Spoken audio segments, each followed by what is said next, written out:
কর দেওয়ার বিপরীতে করদাতাদের উন্নত সেবা নিশ্চিতের আহ্বান জানিয়েছেন অর্থ উপদেষ্টা সালেউদ্দিন আহমেদ। সকালে আগারগাঁয়ে রাজস্ব ভবনে ভ্যাট দিবস ও ভ্যাট সপ্তাহ উপলক্ষে আয়োজিত সেমিনারে এ কথা বলেন তিনি। আর কর ফাঁকি রোধে প্রশাসনিক কাঠামো পরিবর্তনে এনবিআর এর পরিকল্পনার কথা জানান এনবিআর চেয়ারম্যান আব্দুর রহমান খান। বিস্তারিত মনিরুল ইসলামের প্রতিবেদনে। অনেক উদ্যোগের পরও বাড়ছে না সরকারি কোষাগার, তাই এখন পেপারলেস কর কাঠামো রূপান্তরের দিকেই হাঁটছে জাতীয় রাজস্ব বোর্ড। এ কারণে জাতীয় কর দিবসের আলোচনায় গুরুত্ব পায় এসব ইস্যু। এবারের ভ্যাট দিবসের প্রতিপাদ্য সময় মতো নিবন্ধন নিব, সঠিকভাবে ভ্যাট দিব। দেশের অর্থনীতিকে সমৃদ্ধ করতে এনবিআর এর পরিকল্পনার কথা তুলে ধরেন প্রতিষ্ঠানটির চেয়ারম্যান আব্দুর রহমান খান। কালেকশনের গ্রোথটা আমরা ধরে রেখেছি, বাট আলটিমেটলি আমাদের ব্যাপক সংস্কার করা লাগবে আমাদের ওভারঅল কর ব্যবস্থায়।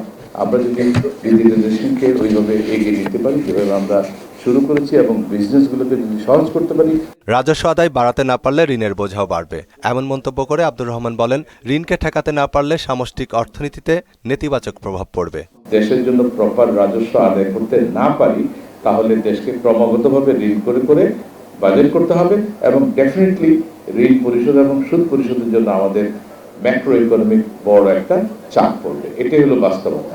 আর টেকসই অর্থনৈতিক উন্নয়নে অভ্যন্তরীণ রাজস্ব আহরণ বাড়ানোর উপর জোর দেন অর্থ উপদেষ্টা সালেউদ্দিন আহমেদ। যেমন সোশ্যাল সেক্টরে এডুকেশনে, শিক্ষা, স্বাস্থ্য, সামাজিক উন্নয়ন, তার প্রকল্প উন্নয়ন, এগুলিতে আমাদের ফ্লেক্সিবিলিটি থাকে না। বাইরে থেকে আমাদের নিজস্ব সম্পদ হলে তো আমাদের নিজেদের প্রায়োরিটি প্রাধিকারভুক্ত কাজগুলি করতে পারে।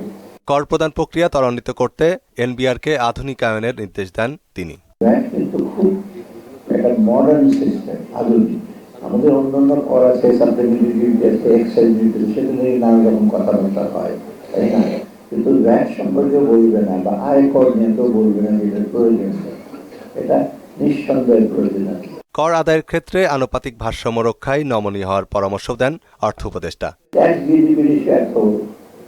এত কম। মনিরুল ইসলাম, মোহনা সংবাদ, ঢাকা।